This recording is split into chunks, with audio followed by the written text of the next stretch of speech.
आप सभी का बहुत बहुत स्वागत है GS with NPS YouTube channel पर। आज की क्लास में हम लोग जो है 2022 के अक्टूबर के महीने के इंपॉर्टेंट करंट अफेयर के क्वेश्चंस को इस क्लास में डिस्कस करने वाले हैं और साथ में इन क्वेश्चन से ही जुड़े कुछ इंपॉर्टेंट फैक्ट और स्टैटिक जीके के क्वेश्चन भी इस क्लास के अंदर जानेंगे। तो चलिए बच्चों शुरुआत करते हैं इस क्लास की। देखिए बच्चों, सबसे पहला क्वेश्चन हमारे सामने है, साहित्य का नोबेल पुरस्कार 2022 किसने जीता है।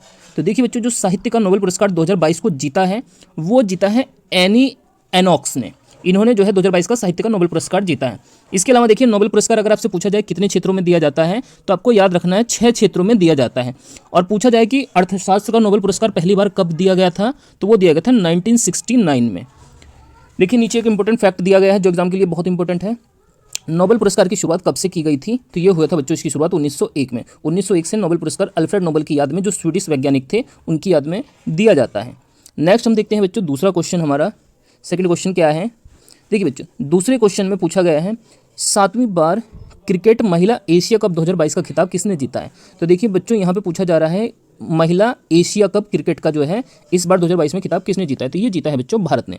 यही चीज़ अगर पुरुषों में बात की जाए, पुरुष एशिया कप 2022 को किसने जीता है तो वो जीता है श्रीलंका देश ने। ठीक है, पाकिस्तान को हराकर जो है 23 रनों से श्रीलंका ने इसको जीता है। देखिए यहाँ पे एक इंपॉर्टेंट फैक्ट क्या है कि एशियाई क्रिकेट परिषद ACC का मुख्यालय या हेडक्वार्टर कहाँ पर है तो ये मुख्यालय बच्चों कोलंबो श्रीलंका के अंदर है और इसके वर्तमान समय में अध्यक्ष हैं बच्चों जय शाह। इसको भी आप नोट कर सकते हैं। नेक्स्ट हमारा अगला क्वेश्चन है, BCCI के नए अध्यक्ष कौन बने हैं। तो देखिए BCCI जो भारतीय क्रिकेट कंट्रोल बोर्ड है इसके नए अध्यक्ष बने हैं रोजर बिन्नी। इन्होंने जो है सौरव गांगुली का स्थान लिया है। बात करें BCCI की स्थापना कब हुई थी तो BCCI की स्थापना हुई थी 1928 में और BCCI का मुख्यालय बच्चों मुंबई शहर में स्थित है। तो ये कुछ बातें हैं जो आप नोट कर सकते हैं।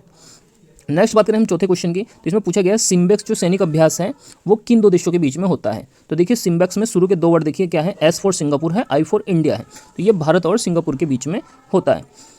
देखिए स्टैटिक जीके से जुड़ा एक पॉइंट है, अगर पूछा जाए सेंटोसा द्वीप कहाँ पर स्थित है तो ये बच्चों सिंगापुर के अंदर ही स्थित हैं। तो इसको भी आप नोट कर सकते हैं कॉपी में।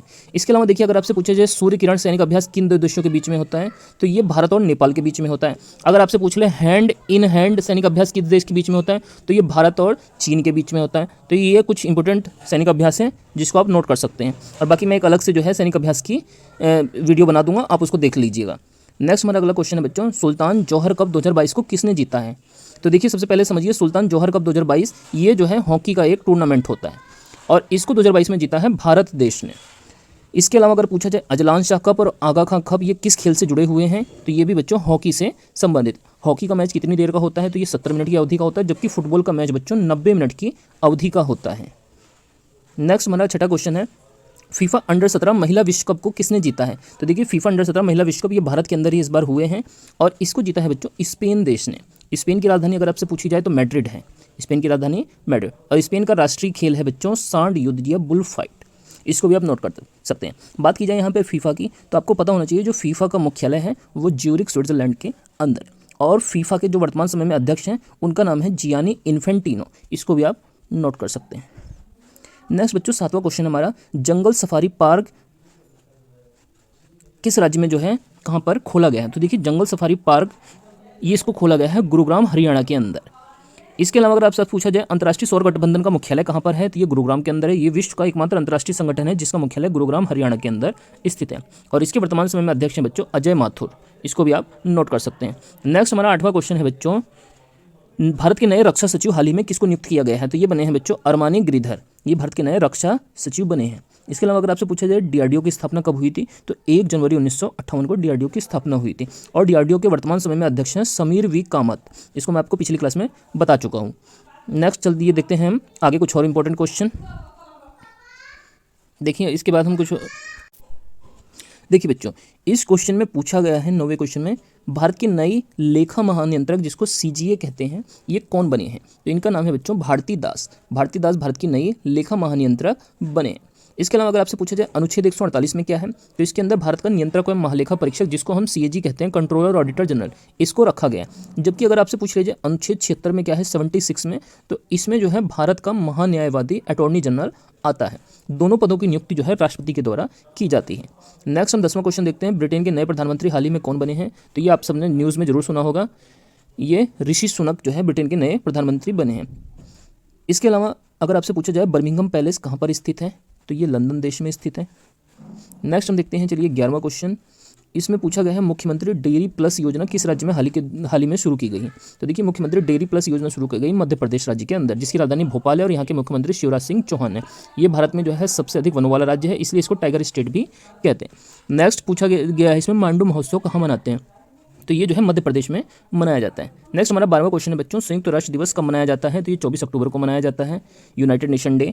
और अगर आपसे पूछा जाए यूनाइटेड नेशन ऑर्गेनाइजेशन संयुक्त राष्ट्र संघ की स्थापना कब हुई थी, तो इसकी स्थापना हुई थी बच्चों 24 अक्टूबर 1945 में, 1945 में विश्व में शांति व्यवस्था को बनाए रखने के लिए इसकी स्थापना की गई थी। नेक्स्ट हमारा 13वां प्रश्न है बच्चों, दुनिया का पहला सीएनजी टर्मिनल हाल ही में कहाँ पर बना है। तो ये भावनगर गुजरात के अंदर दुनिया का पहला सीएनजी टर्मिनल बना है।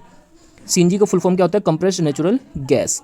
गिर राष्ट्रीय उद्यान और सोमनाथ मंदिर अगर पूछा जाए कहाँ पर है, तो गिर राष्ट्रीय उद्यान देखिए एशियाई शेरों के लिए प्रसिद्ध है, और ये सोमनाथ मंदिर है जिसको महमूद गजनवी ने जो है लूटा था 1025 ईस्वी में।